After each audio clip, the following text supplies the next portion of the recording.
Hi, நான் Hussey பேசுகிறேன். இப்போ நான் சொல்கிறது 80s, 90s, 20s கிட்ஸ்க்கெல்லாம் இது பொருந்துன்னு நினைக்கிறேன். உங்கள் லைஃப்பில் உங்களை புரிஞ்சுக்கிட்டவங்க யாருன்னு தெரியுமா? உங்கள் லைஃப்பில் உங்களை முழுசாக புரிஞ்சுக்கிட்டவங்க நீங்கள் மட்டும்தான்.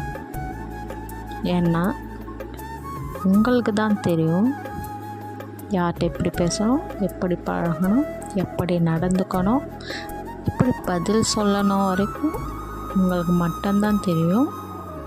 அதனால் மற்றவங்க என்னை புரிஞ்சுக்கலை, என்னை புரிஞ்சுட்டு அவங்க நடந்துக்கலை அப்படின்னு நினச்சிட்டு நீங்கள் வருத்தப்படாதீங்க. உங்கள் சின்ன வயசை நினச்சி பாருங்களேன். உங்களுக்கு அக்கா, தங்கச்சி, அண்ணன், தம்பி இருக்கும்போது அவங்க கூட எப்படின்னா சாப்பாட்டு விஷயத்தில் அட்ஜஸ்ட் பண்ணிட்டு தான் நீங்கள் வந்திருப்பீங்க.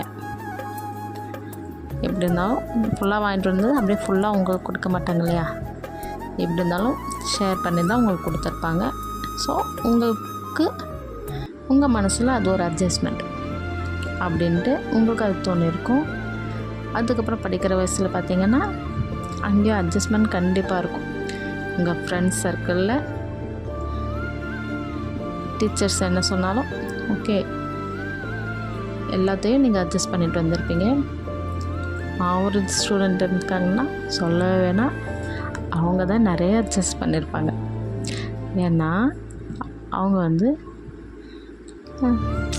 அவன் எடுக்கட்டும் ஃபஸ்ட் ரேங்க்கு, அவங்க எடுத்துட்டோம் செகண்ட் ரேங்க் அப்படின்ட்டு அவங்களுடைய first rank, second rank, third rank இதெல்லாம் விட்டு கொடுத்துட்டு அவங்க ஒரு ஆவரேஜ் ஸ்டூடெண்ட்டாக இருந்திருப்பாங்க. ஈகோ இல்லாமல் அட்ஜஸ்ட்மெண்ட்டோடு அவங்க விட்டு கொடுத்துருப்பாங்க.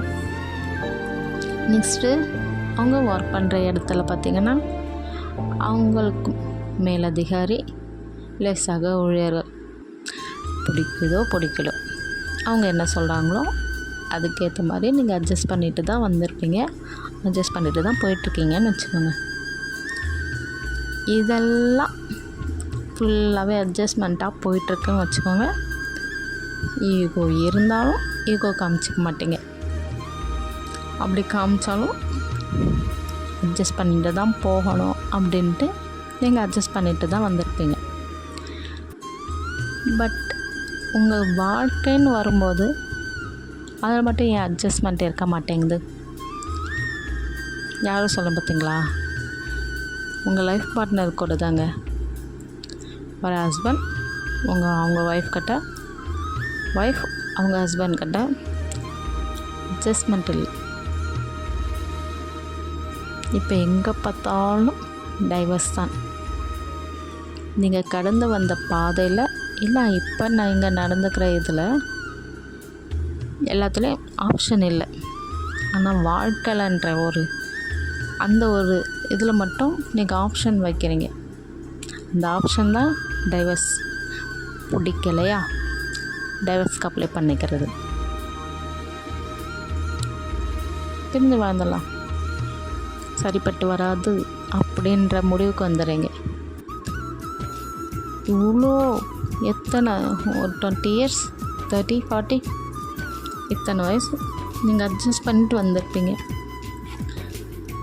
இதில் மட்டும் அட்ஜஸ்ட் பண்ணிக்க உங்களால் ஏன் முடியலை?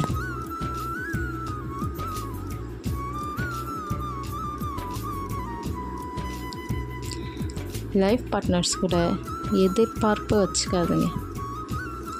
அவங்க அதை செய்யணும் இதை செய்யணும் அப்படின்ட்டு எதிர்பார்க்காதீங்க. அப்படி எதிர்பார்ப்பு இருந்தாலும் நீங்கள் வாய் விட்டு சொல்லிவிடுங்க. இதை எதிர்பார்த்தேன் அப்படின்னு சொல்லிவிடுங்க. அதுக்குன்னு சண்டை போடாதீங்க. முடிஞ்ச வரைக்கும் லைஃப் பார்ட்னர்ஸ் கூட ஹாப்பியாக இருங்க. இது உங்கள் லைஃப்ங்க. நல்லா யோசித்து பாருங்கள். கடவுளுக்கு தெரியுங்க யாருக்கு யார் கூட வைக்கணுன்ட்டு.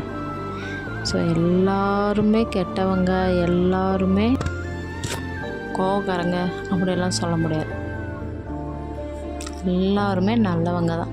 சூழ்நிலைக்கு தகுந்த மாதிரி அந்த மாதிரி வெளிப்பட்டுறாங்க தவிர எல்லாருமே நல்லவங்க தாங்க. நல்லா சிரித்து பேசுங்களா. காலையில் ஒரு புன்னகையோடு ஆரம்பிங்க.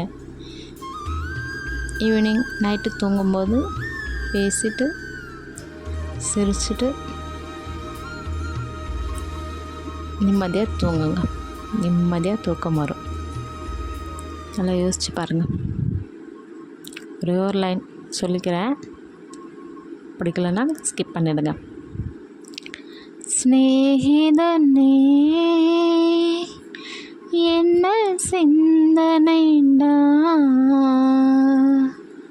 தேங்க்யூ.